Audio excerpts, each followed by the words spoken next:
Hi, I'm Tiffany Stern. I'm Professor of Shakespeare and Early Modern Drama here at the Shakespeare Institute.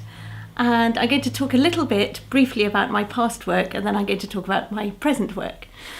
My past work has really been a combination of theatre history and book history, together with editing. So I'm very, very interested in the context that shaped Shakespeare then, and how understanding then helps us understand now better. So particularly I've worked a lot on how actors rehearsed, what their theatres were like, what London was like at that period, how books were published.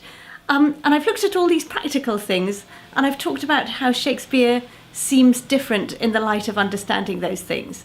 And luckily for me, quite a few theatre companies now put on productions using some of the things that I have written about.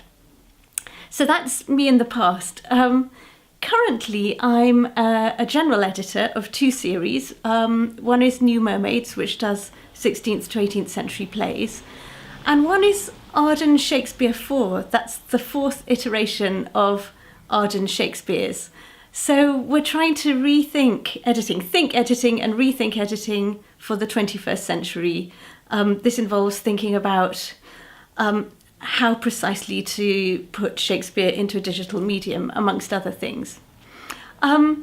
Privately, I'm working on two projects which are associated with that, and both are book projects. One is a book on fairgrounds and Shakespeare. And the reason I'm writing on this is that we often think of Shakespeare in terms of high culture. So we're often, when we're footnoting Shakespeare, for instance, for editions, we're often footnoting his relationship to, say, Terence or Plautus. And I'm interested in the other story, his relationship to popular culture, and how much less alert we are to that. So I'm writing a book on fairgrounds and theatre in order to explore and understand better how Shakespeare is referring to the guy with the performing monkey and the man with the performing horse as well. So that's one of the books. Another book I'm writing is on merchandising in the early modern theatre.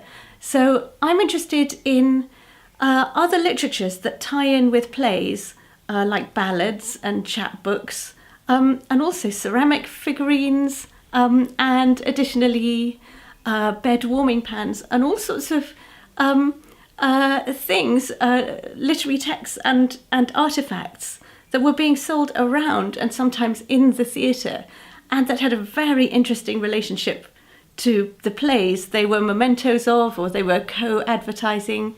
What's interesting to me is that we tend to imagine that print and theatre were sort of at odds with one another, but the work I'm doing is showing how much the same things were being marketed by the same people.